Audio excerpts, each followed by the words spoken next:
Hello everyone, welcome back to my channel. मी रुद्राणी पाटील आजच्या या व्हिडिओमध्ये तुमच्या सगळ्यांचं स्वागत करते. या व्हिडिओमध्ये आपल्याला जो चौथा चॅप्टर 8 मार्क्सच्या पॉइंट ऑफ व्ह्यूने अतिशय महत्त्वाचा आहे त्या चॅप्टरला सुरुवात करणार आहोत. म्हणजेच आजचा क्वेश्चन जो असणार आहे, विविध व्यावसायिक सेवा. व्यावसायिक सेवा म्हणजे काय? विविध व्यावसायिक सेवा स्पष्ट करा, हा आजचा आपला क्वेश्चन असणार आहे. आय होप तुमचा सेकंड चॅप्टर जो असेल चांगल्या पद्धतीने झाला असेल. जर काही डाऊट असेल तर नक्की विचारायचं आहे आणि व्हिडिओ झाल्यानंतर लगेच करून बाजूला सुद्धा तुम्ही ठेवला असाल.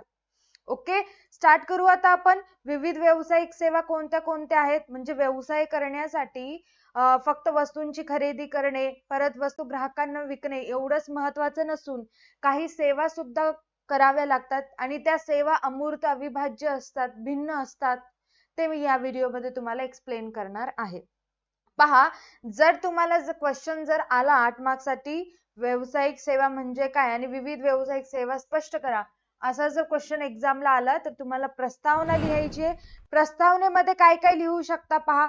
आजच्या आधुनिक युगात व्यापार व उद्योग मोठ्या प्रमाणात विकसित झाले आहेत.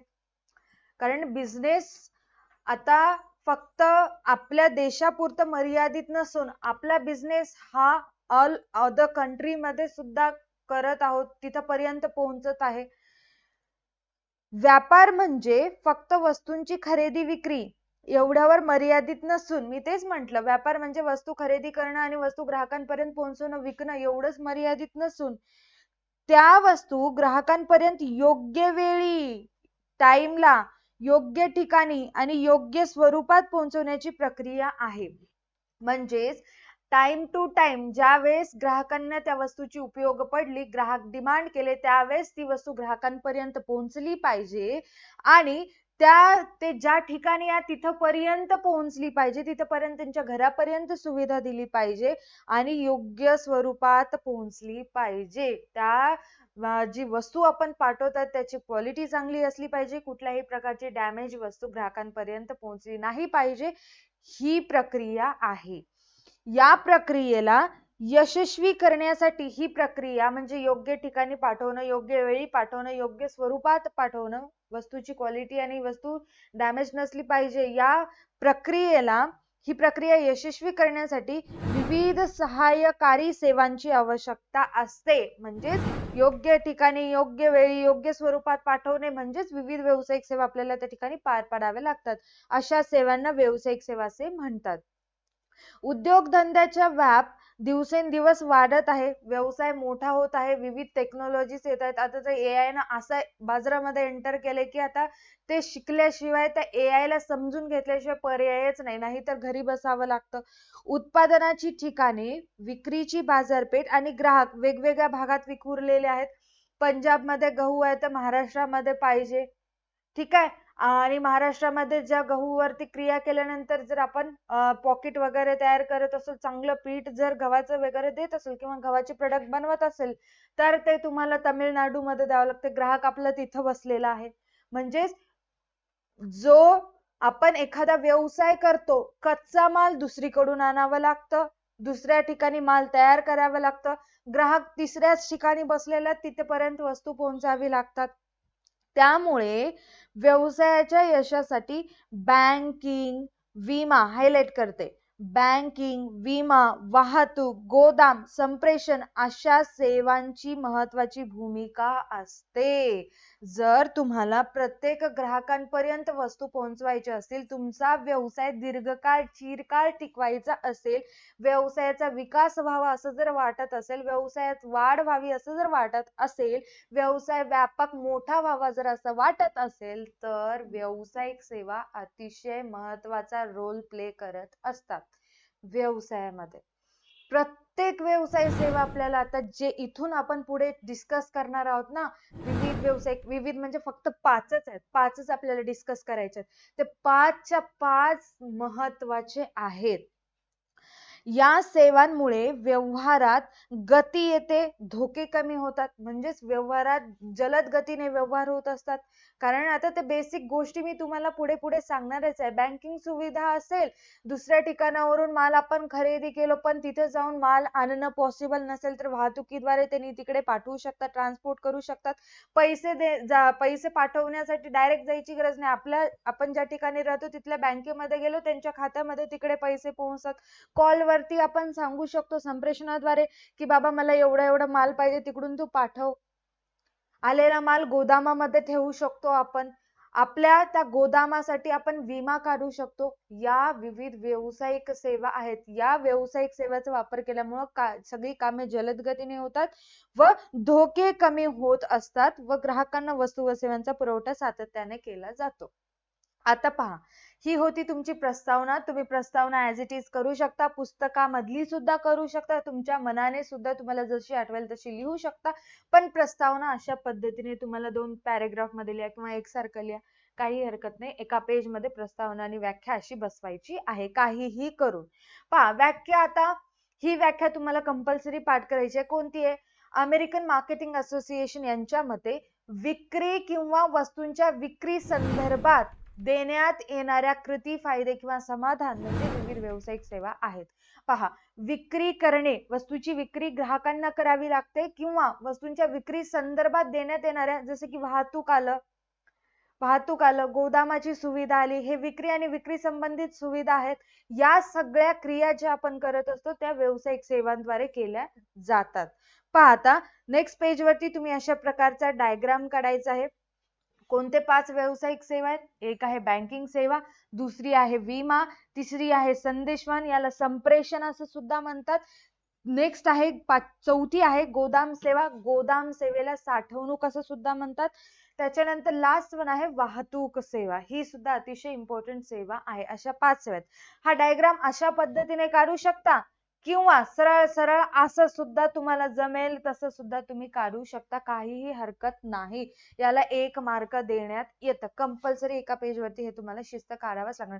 2-2 काढायचं नाही, मी फक्त तुम्हाला समजून सांगण्यासाठी त्या टाईपने किंवा ह्या टाईपने सुद्धा काढू शकता. फक्त मी तुम्हाला समजून सांगण्यासाठी दिलेलं आहे, एकच काढायचं आहे. अशा पद्धतीने किंवा त्या पद्धतीने काढू शकता, कारण 5च आहेत. आता पहा, इथे सुद्धा तुम्हाला आठवत असेल तर लिहायची आहे, कारण आता मी बार बार सांगते, टाइम आहे आपल्याला, तुम्हाला लिहावंच लागणार आहे. अशा पद्धतीची या ठिकाणी अर्थ लिहायचा आहे. काय लिहिलेलं आहे? व्यवसाय सेवा या अशा सेवा आहेत ज्या व्यवसाय यशस्वीपणे चालवण्यास मदत करतात. व्यवसाय डेव्हलप करण्यासाठी, व्यवसायाची वाढ होण्यासाठी, विविध गोष्टींसाठी व्यावसायिक सेवा महत्वाच्या असतात.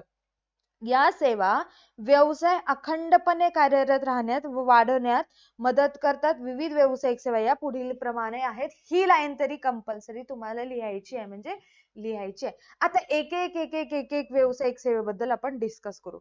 पहिली जी व्यावसायिक सेवा आहे तुमची बँकिंग आहे. तुमच्या बुक मध्ये दिलेलं आहे बँकिंग आहे, बँकेचे प्रकार आहेत, पण तुम्हाला लिहिते वेळी या ठिकाणी फक्त व्यावसायिक सेवा स्पष्ट करायचं आहे.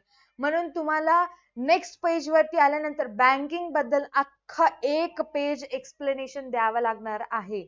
एक नाही तर ऍटलिस्ट तुम्हाला 1.5 दिलं तरी चांगलं, 2 दिलं तरी चांगलं, किंवा अर्ध दिला तर अर्ध्यापेक्षा थोडं तर जास्त लिहा, म्हणजे मार्क्स पडतात तुम्हाला. ठीक आहे. बँकिंग ही सुविधा तुम्हाला पुरवावी लागणार आहे, म्हणजे सॉरी, विविध व्यावसायिक सेवांपैकी पहिली सेवा आहे आपली बँकिंग. बँकिंग सेवा काय काम करते बरं? काय महत्व आहे व्यावसायिक सेवेमध्ये बँकेचं?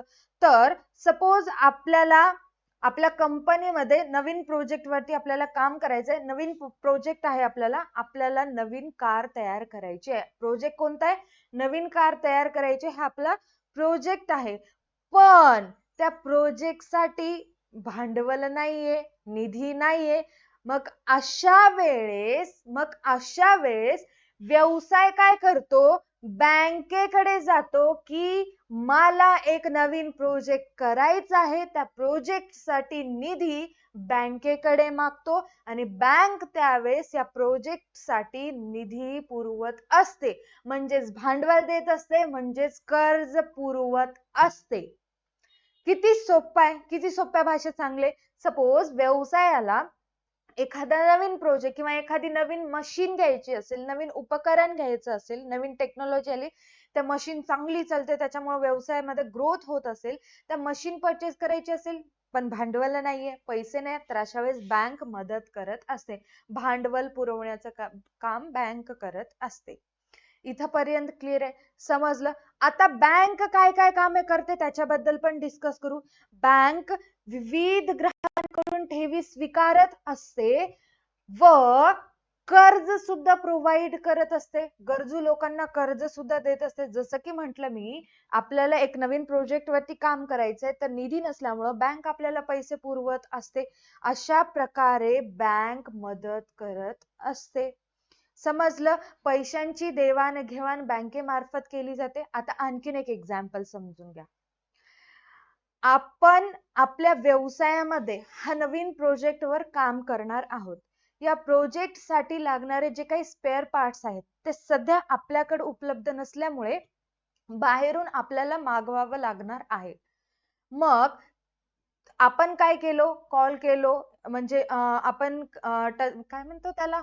ते वर्ड मला आठवत नाहीये. कॉन्टॅक्ट केलो. सॉरी. आपण जिथे स्पेअर पार्ट मिळतात त्या विक्रेत्याला कॉन्टॅक्ट केलो. हॅलो, मला स्पेअर पार्ट पाहिजे, मला नवीन मॉडेल तयार करायचं, ब्ला ब्ला, ज्या काही गोष्टी असतील आपल्याला जे पाहिजे ते आपण मागवलो. ते मागवल्यानंतर त्याला आपण म्हंटलो की पैसे मला स्वतःला येऊन तुला देणं पॉसिबल नाही. तू ज्या ठिकाणी आहे, सपोज गुजरातमध्ये स्पेअर पार्ट तयार होत असतील, सपोज तयार होत असतील, तर महाराष्ट्रातून गुजरातमध्ये मला यायला तेवढा वेळ माझ्याकडे नाहीये. तर मी काय करतो, तुला बँकेद्वारे पैसे पाठवतो. बँकेद्वारे पैसे पाठवतो म्हणजेच मी काय केलं, बँकेमध्ये गेलं, त्याच्या अकाउंट वरती पैसे पाठवण्यासाठी रक्कम घेऊन गेलं, त्याचे डिटेल्स दिलं, त्याचा ऍड्रेस दिलं, ऍड्रेस मध्ये खाता नंबर वगैरे त्याचे सगळे डिटेल्स दिलं.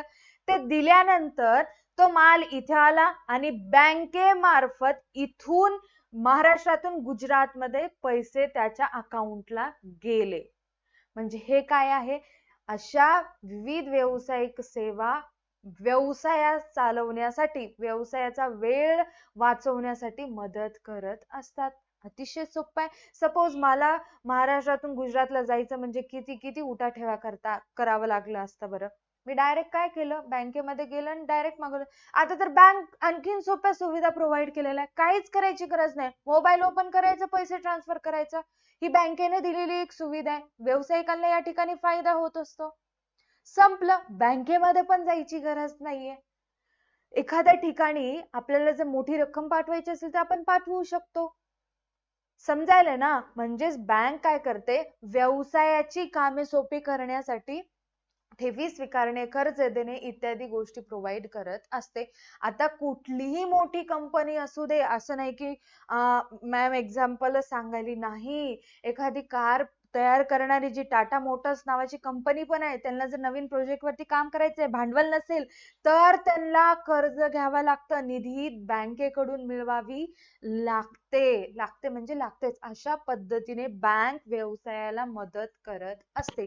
ज्या रोजचे व्यवहार आहेत, कारण एक एक बिझनेस तर असे राहतात की दिवसोदिवस ट्रान्झॅक्शन असतात. पैसे पाठवणं, काढणं, पाठवणं, काढणं, त्यासाठी एक माणूसच असतं. कारण त्या ठिकाणी जाऊन पैसे पाठवणं पॉसिबल नाही ना. म्हणून आपण बँकेमार्फत ती पैसे पाठवण्याचं, काढण्याचं काम करतोय. बँक अशा पद्धतीची सुविधा व्यावसायिकाला देत असते. व्यावसायिकाला म्हणून व्यावसायिकालाच नाही, आपल्याला सुद्धा बँकेमार्फत खूप साऱ्या सुविधा मिळत असतात. जसे की खाते उघडणे, ठेवी जमा करणे, बँक आपल्याला गरज असेल तर कर्ज प्रोव्हाइड करत असते. आता तर आणखीन सोपं, कुठलं पण ट्रान्झॅक्शन झालं की पैसे काढायचे असतील तर मोबाईलद्वारे आपण काढू शकतो. कुणाला पैसे पाठवायचे तर घरी बसल्या ठिकाणी 2,000 रुपये पाठवू शकतो. आधी बँकेमध्ये जावं लागत होतं. आता बसल्या ठिकाणी ही सुविधा मिळत आहे. ठीक आहे. बँकिंग ही सुविधा संपली. आता काहीच करायचं नाही. तुम्हाला एक बेसिक गोष्ट सांगते. आता एक्झामला जर हा क्वेश्चन आला, इथपर्यंत क्लिअर आहे? हा तिसऱ्या पेजवरती हा आपला व्यावसायिक सेवा काय आणि त्याचा अर्थ लिहून, व्यावसायिक सेवा पुढील प्रमाणे आहेत. आता खाली एक नंबर टाकला, बँकिंगला अंडरलाईन केला. इथून पेज संपेपर्यंत लिहायचं आहे. याच्यामध्ये काय लिहायचंय, जे प्रस्तावनेमध्ये तुम्ही लिहिणार होता ते या ठिकाणी लिहून टाका. एक डेफिनेशन येऊ द्या, अर्थ येऊ द्या, तुम्हाला जसं बँकेचे जे प्रकार आहेत त्याच्यामधले थोडे थोडे थोडे थोडे प्रकार घ्या. म्हणजे तुमचे एक पेज काय, 1.5 काय 2 पेज भरतील. कारण बँकेचे प्रकार खूप आहेत. शेवटी तुम्ही उदाहरण म्हणून लिहू शकता, मध्यवर्ती बँक हे बँकेचा एक मोठा प्रकार आहे. त्याच्यानंतर व्यावसायिक बँक, सहकारी बँक, अशा अशा पद्धतीने बँका काम करत असतात.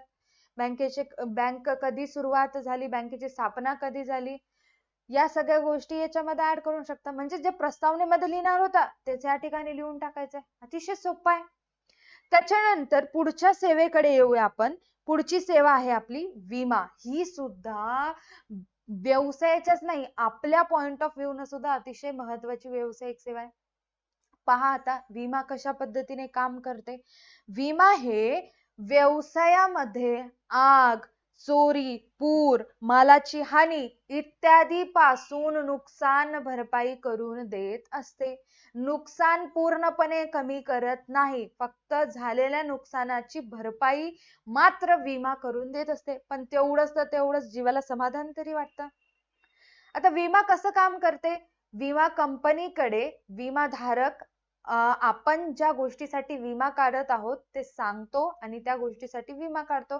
पण त्यासाठी त्याला विमा हप्ते भरावे लागतात. एक ठराविक काळापर्यंत त्याला विमा हप्ते भरल्यानंतर नुकसान जर झाला, ठरलेल्या काळामध्ये जर नुकसान झाला, तर त्यावेळेस विम्याची भरपाई त्यांना दिली जाते. दावा करावा लागतं.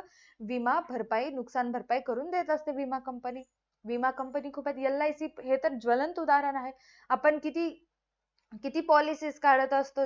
त्याच्यानंतर कार इन्शुरन्स काढत असतो, होम इन्शुरन्स असतो ते काढतो, लाईफ इन्शुरन्स काढत असतो, स्वतःच्या जीवनासाठी आपण इन्शुरन्स काढत असतो. आता काहीच वाटत नाही आपल्याला, पण आपण गेल्यानंतर आपल्या बदल्यात ती रक्कम आपल्या कुटुंबाला मिळत असते. म्हणून इन्शुरन्स महत्वाचं आहे. आपण जरी गेला तरी आपल्या बदल्यात नॉमिनी असतात. आपला मुलगा असू दे, पत्नी असू दे किंवा इतर नातेवाईक असू दे, त्यांना पैसे मिळत असतात काहीतरी फायद्याचं. पण त्यासाठी विमा हप्ते भरावे लागतात. एक ठराविक अमाऊंट विमा कंपनीकडे जमा करावी लागते. आता आपल्या पॉइंटवर येऊया. विमा आहे व्यवसायासाठी कसं मदत करते पहा. एक एक्झाम्पल घेऊ. आता ही एक विमा कंपनी आहे. नाव आहे the new India insurance company limited. तर या कंपनीकडे एका गोदामाचा मालक गेला. गोदामाचा मालक या कंपनीकडे गेला आणि त्याला ज्या गोदामासाठी विमा काढायचा होता.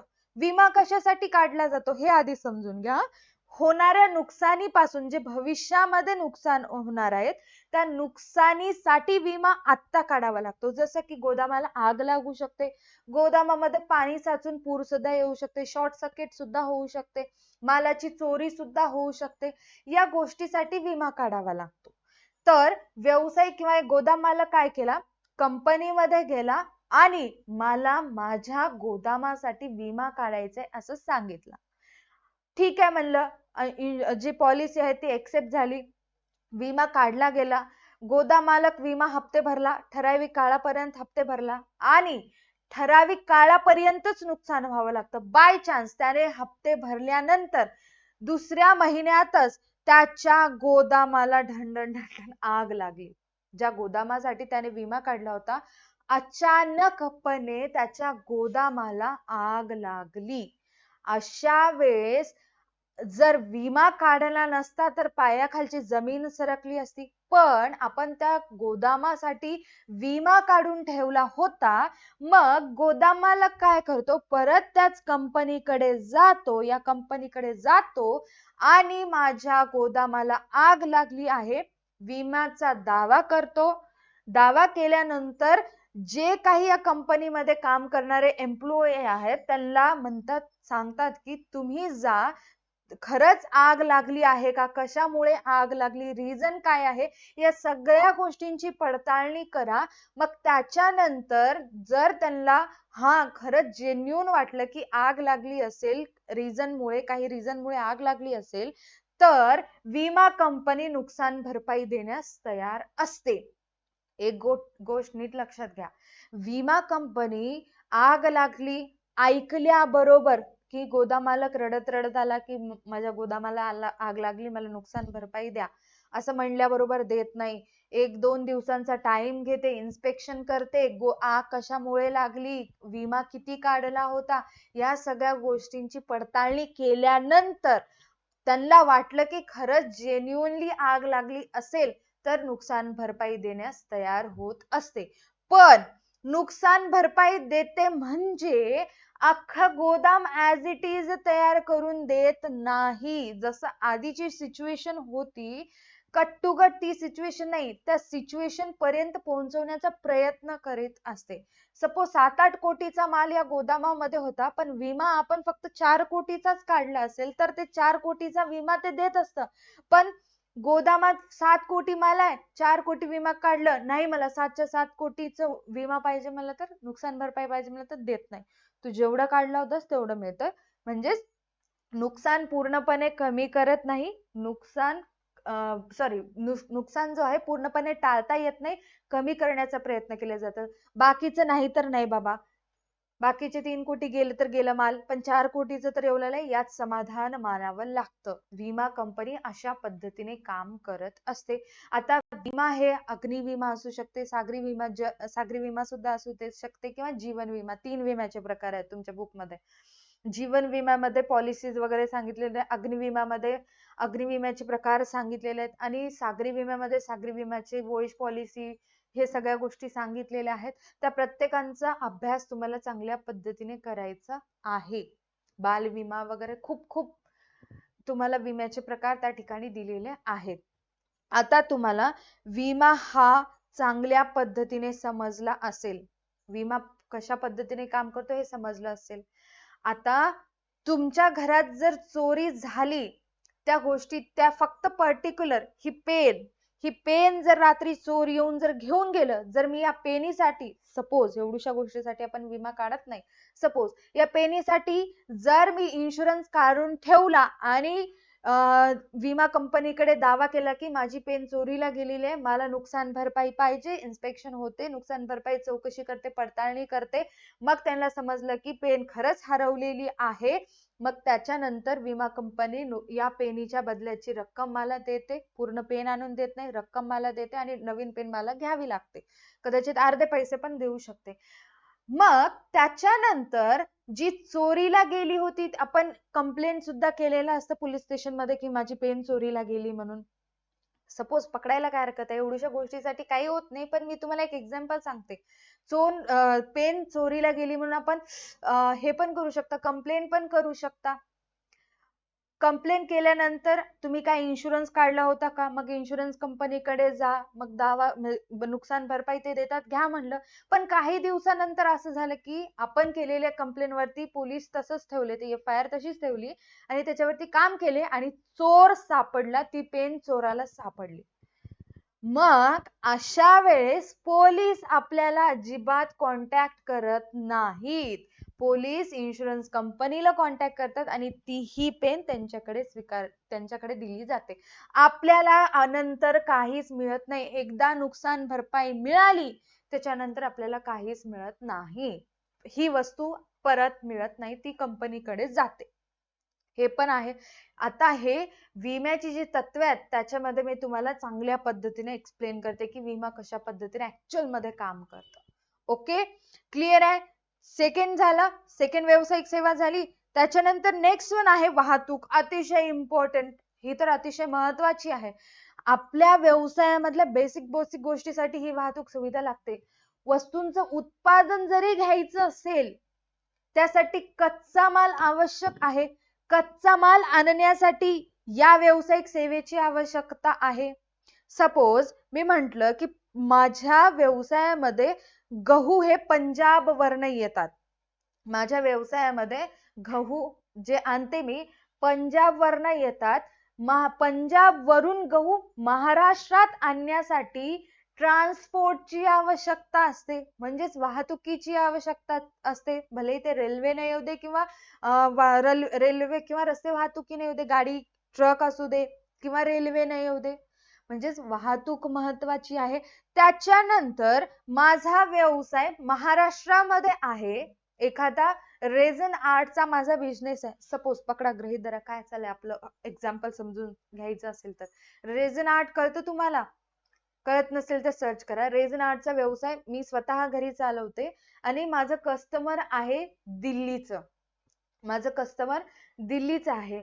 मग इथून या ठिकाणाहून त्या ठिकाणी जर मला माझं मी तयार केलेलं आर्ट त्यांच्या डिमांड नुसार मला पाठवायचं असेल, त्यावेळेस ट्रान्सपोर्टेशन आवश्यक आहे. भले मी कुरिअर करू दे, काही करू दे, त्यांना सुद्धा वाहतुकीची आवश्यकता आहे. गाडीमध्येच ठेवून दिल्लीपर्यंत त्यांच्या घरापर्यंत पोहोचावी लागते. म्हणजेच वाहतूक इथपर्यंत महत्वाची आहे. आणखीन एक गोष्ट, आपल्या व्यवसायामध्ये उत्पादन तयार झालं, फायनल प्रोडक्ट तयार झालं, पण प्रोडक्ट तयार झाल्यानंतर लगेचच्या लगेच त्या प्रोडक्टला मार्केटमध्ये आणत नाहीत. आधी त्या प्रोडक्ट बद्दल हाईप क्रिएट करतात. मार्केटमध्ये त्या वस्तूबद्दल हाईप क्रिएट करत असतात. म्हणजेच एवढं त्या वस्तूंची प्रशंसा करतात की प्रत्येक व्यवसायाला वाटते की नवीन लॉन्च झाल्याबरोबर ते माझ्या घरी आलं पाहिजे. जसे की आता नवीन लॉन्च झालेला आयफोन, प्रत्येकाला वाटते की ते माझ्याकडे असावं. तर आधी ते चांगलं त्याच्याबद्दल हाईप क्रिएट करतात की असं आहे तसं आहे, तुमच्याकडे हे असलंच पाहिजे. मग तो हाईप क्रिएट करेपर्यंत, मार्केटमध्ये त्याची व्हॅल्यू वाढेपर्यंत व्यवसायामधून तो माल गोदामात ठेवावा लागतो. नीट समजून घ्या.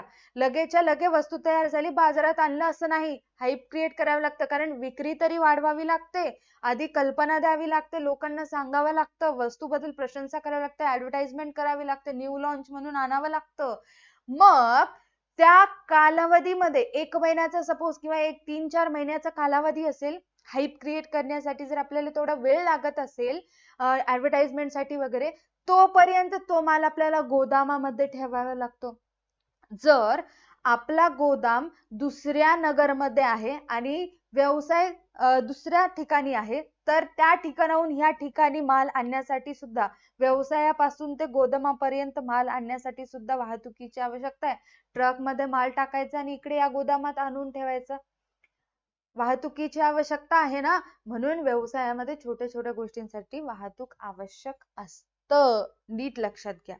समजलं? वाहतूक अतिशय सोपं आहे. आता तुमच्या बुक मध्ये काही दिले, रेल्वे वाहतूक, रस्ते वाहतूक, हवाई वाहतूक आणि जल वाहतूक असे प्रकार दिलेले आहेत. त्यांचे फायदे तोटे सांगितलेले आहेत. तुम्हाला वाहतुकीबद्दल लिहिते वेळी सुद्धा एक पेजच्या स्टार्टिंगला स्टार्ट करायचं, तर पेज एंड पर्यंत वाहतुकीबद्दल लिहायचं आहे. त्याच्यामध्ये रेल्वे, रस्ते, हवाई, जल, जे वाहतूक वाटेल ते मिक्स तुम्ही त्या ठिकाणी आन्सर मध्ये लिहू शकता. ब्रीफ मध्ये लिहायचं आहे. असं नाही की फक्त एवढं 4 ते 5 ओळीचं लिहिलं, हा झालं, याच्यात काही नाही. मार्क पाहिजे, 8 मार्क्स साठी आलं तर जास्त लिहावं लागतं, हे लक्षात ठेवा.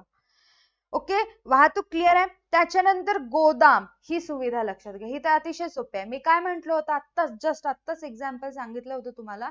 व्यवसायामधून एखादं नवीन लॉन्च आपण करणार असेल, नवीन प्रोडक्ट असेल, नवीन उत्पादन जर असेल आपलं, आपण लगेचच्या लगेच मार्केटमध्ये त्या वस्तूला आणत नाही. आधी हाईप क्रिएट करतो, ऍडव्हर्टाइजमेंट करतो, न्यू लॉन्च म्हणून ग्राहकांमध्ये उत्सुकता वाढवतो.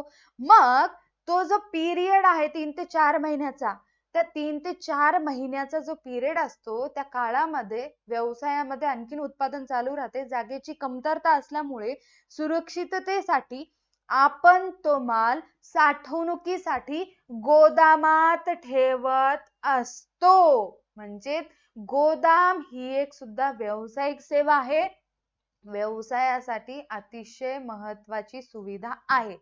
या गोदामामध्ये व्यवसायापासून माल आणून ठेवल्या तर जातच, किंवा कच्चा माल सुद्धा असेल, दुसऱ्या ठिकाणाहून आणला असेल, आधी ते गोदामात ठेवलं जातं, त्याचं नीट परीक्षण केलं जातं, नंतर ते ज्या ठिकाणी आपलं काम चालू होणार आहे त्या ठिकाणी नेऊन त्याच्यावरती प्रक्रिया केली जाते.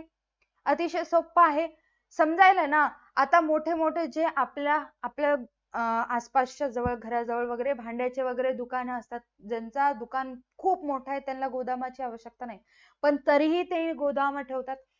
एखाद्या वस्तू जर आपण घरी फंक्शन असेल, आपल्याला वस्तू द्यायची असेल, डब्बे वगैरे द्यायचे असतील, आपण चूज केलो, त्याने काय म्हणतात आपल्याला, थांबा तुम्हाला किती नग पाहिजे सांगा, गोदामामधून आणून देतो म्हणतात आपल्याला. म्हणजेच त्यांनी सुद्धा त्यांच्या वस्तू गोदामामध्ये साठवून ठेवत असतात. ही एक व्यावसायिक सेवा झाली. या गोदामामध्ये माल ठेवल्यानंतर विविध प्रक्रिया सुद्धा पार पाडल्या जातात.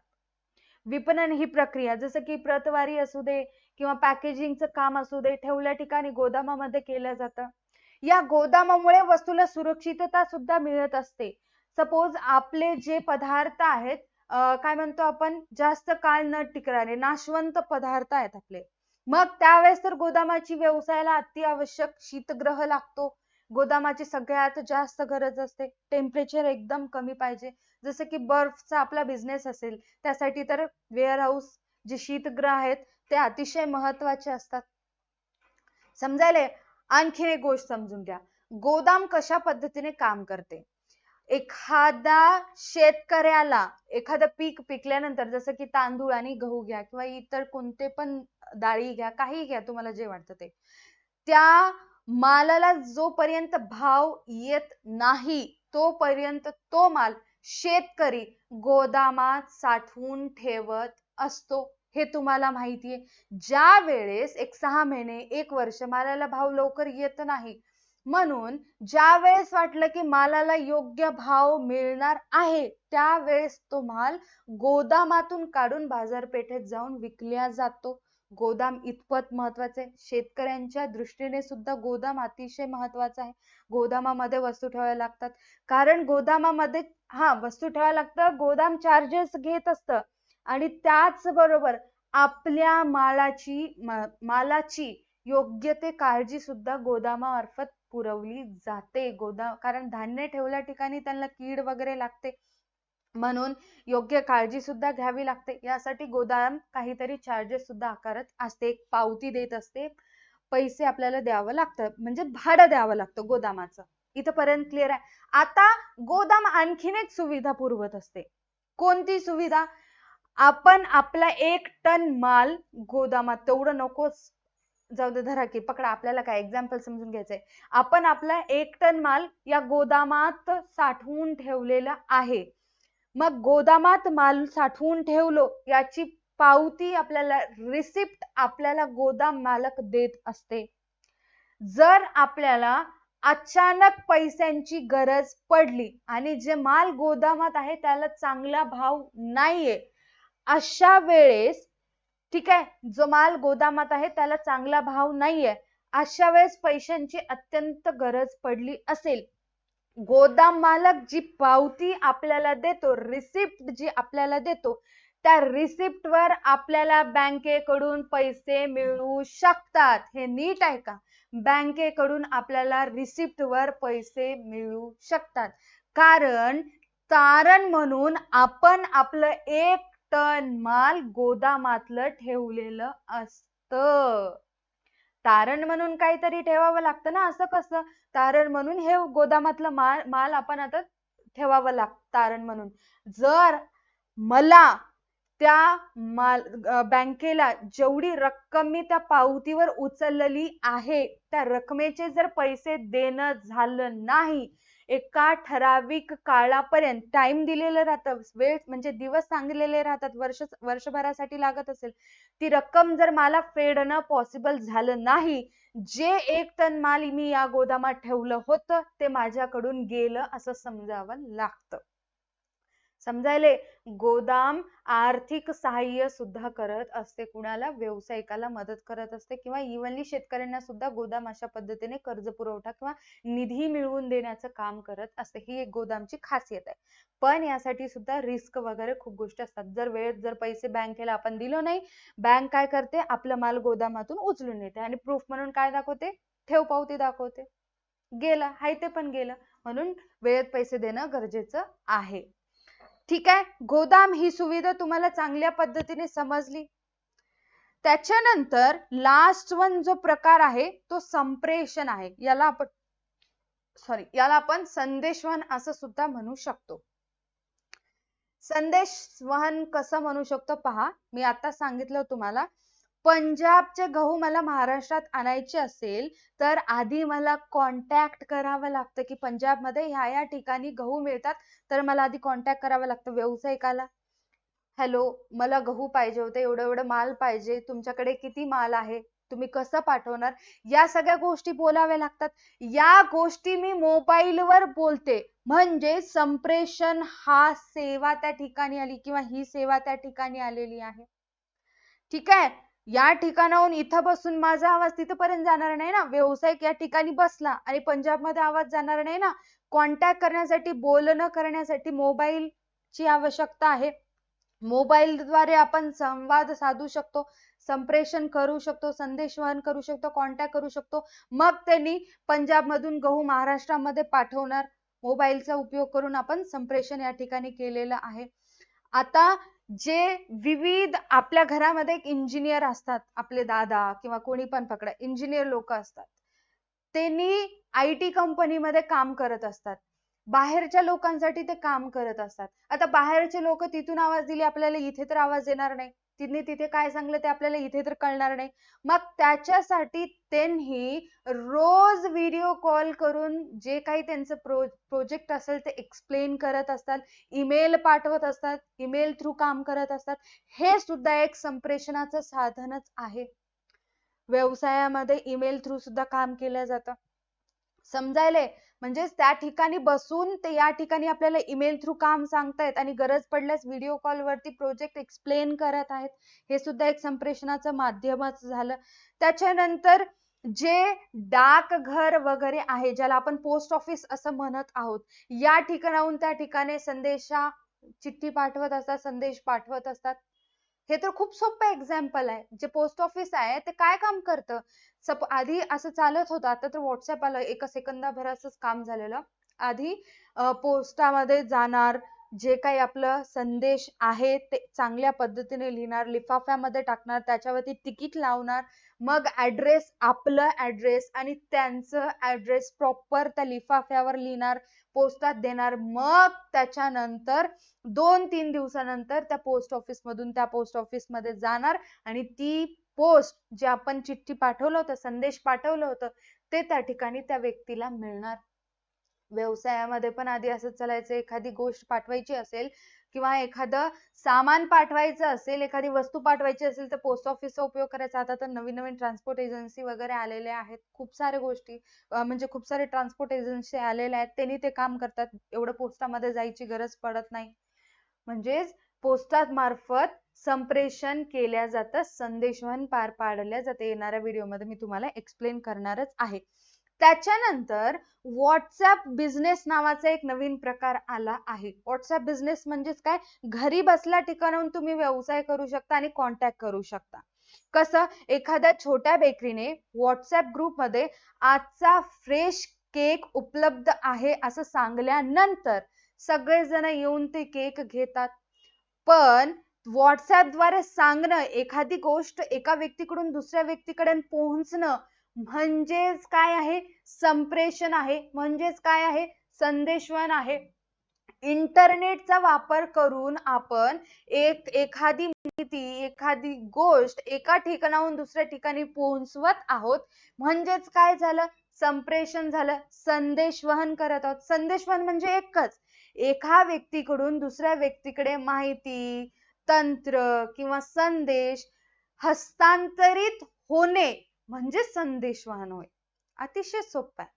आता मी सुद्धा एक संदेश देते, मी शिकवते, तुम्ही ऐकताय, माझ्याकडून देण्यात आलेली माहिती तुमच्यापर्यंत पोहोचतीये, म्हणजे हे सुद्धा एक कन्व्हर्सेशन आहे, संदेशवहन आहे, कम्युनिकेशन आहे.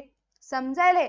व्यवसाय सुद्धा अशा पद्धतीने संदेशवहनाद्वारे काम करत असतं. आता Flipkart, Amazon, Myntra, Meesho, Shopsy, purple, नायका या सगळे जे काही ऍप्लिकेशन थ्रू आपण गोष्टी परचेस करतो ते सुद्धा एक संप्रेषणाचंच माध्यम आहे. इंटरनेटचा उपयोग करून आपण वस्तू मागवत असतो. मोबाईलद्वारे आपण त्याचा उपयोग करून वस्तू मागवत असतो.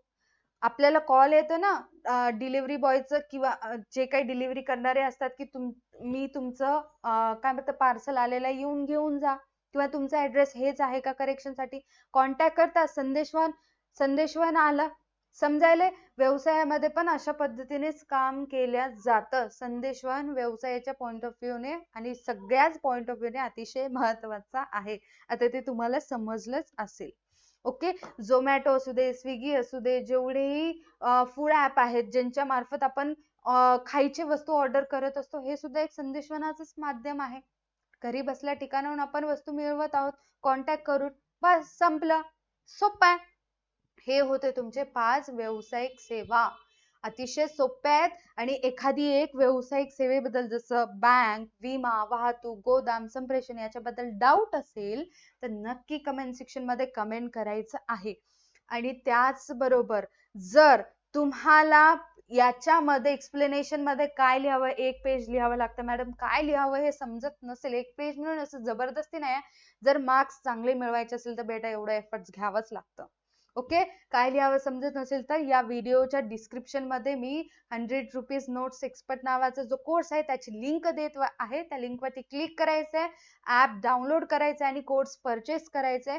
त्याच्यानंतर तुम्हाला काय लिहायचंय त्या ठिकाणी मी चांगल्या पद्धतीने सांगितलेलं आहे. नोट्स मिळवून तुम्ही तसंच लिहू शकता. आजच्या व्हिडिओसाठी एवढंच. भेटूया तशाच एका न्यू व्हिडिओ मध्ये. टाटा bye, take care, stay connected.